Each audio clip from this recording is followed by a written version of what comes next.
देखते हैं विक्टर को, जो असल में गायब हुई सबमरीन के कैप्टन का भाई था। इसलिए जब विक्टर की माँ को पता चलता है कि वो हथियार को वापस लाने के लिए मिशन पर जा रहा है तो वो पहले तो काफी परेशान होती है, लेकिन फिर विक्टर को गुड लक के तौर पर उसके पिता की घड़ी देती है जो अब इस दुनिया में नहीं थे। विक्टर उस घड़ी को लेकर मिशन पर जाने के लिए घर से निकल जाता है, जहाँ उसकी मुलाकात उसके पिता के पुराने दोस्त एडमिरल ओलाशांस्की से होती है, जो थोड़े गुस्सैल व्यवहार के थे और उन्हें भी हेडक्वार्टर की तरफ से इस मिशन का हिस्सा बनाया गया था। अब विक्टर जैसे ही सबमरीन में एंटर करता है तो यहाँ क्रू के कई मेंबर्स उससे शिकायत करते हुए कहते हैं कि ऐसा भी क्या हो गया, जिसके चलते उन्हें छुट्टियां खत्म होने से पहले ही बुला लिया गया। ये सुन विक्टर अभी उन्हें कुछ नहीं बताता। इसके बाद हम जूलिया और ऑस्कर को देखते हैं, जो उस बर्फीले तूफान में इधर उधर भटक रहे थे और अब उनकी हिम्मत भी पूरी तरह से टूट चुकी थी, क्योंकि इनके पास ना तो खाने के लिए कुछ सामान था और ना ही रहने के लिए कोई जगह थी। इसके अलावा सैटेलाइट फोन में भी सिग्नल नहीं आ रहे थे, पर जूलिया किसी भी हाल में बस यहाँ से निकलना चाहती थी।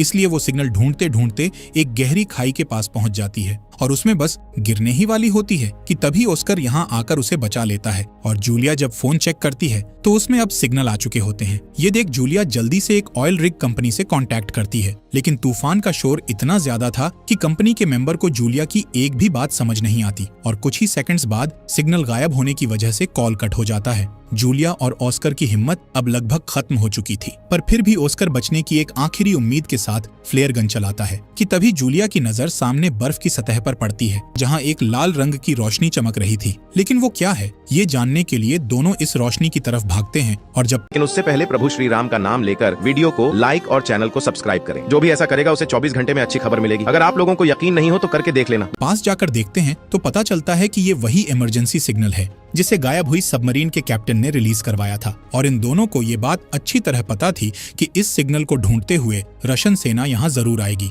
इसलिए जूलिया ऑस्कर से यहीं रुकने के लिए कहती है। इधर विक्टर की सबमरीन कई घंटों का सफर तय करने के बाद अब उस लोकेशन पर पहुंच जाती है जहां विक्टर के भाई की सबमरीन गायब हुई थी। इसके अलावा उन्हें इमरजेंसी सिग्नल की भी लोकेशन पता चल चुकी थी। इसलिए विक्टर अपनी टीम को इसी जगह पर चलने के लिए कहता है, लेकिन यहाँ पहुंचने के बाद विक्टर को कोई सबमरीन तो नहीं मिलती, पर दो थके हारे जियोलॉजिस्ट्स मिल जाते हैं जिनकी हालत बहुत ज्यादा खराब थी। इसलिए विक्टर इन्हें जल्दी से अपनी सबमरीन में ले जाता है। हालांकि ऐसा करने के पीछे उसका एक मकसद छुपा हुआ था। दरअसल वो जूलिया और ऑस्कर के जरिए ये जानना चाहता था कि आखिर उसके भाई की सबमरीन के साथ हुआ क्या था, और यही बात जब वो जूलिया से पूछता है तो उसके पास भी इस सवाल का कोई जवाब नहीं होता। वो विक्टर से कहती है कि मुझे शुरुआत में ऐसा लगा था कि ये सब हमारे सोनार डिवाइस के विस्फोट की वजह से हुआ है, जिसके चलते समुद्री भूकंप ने दस्तक दी, लेकिन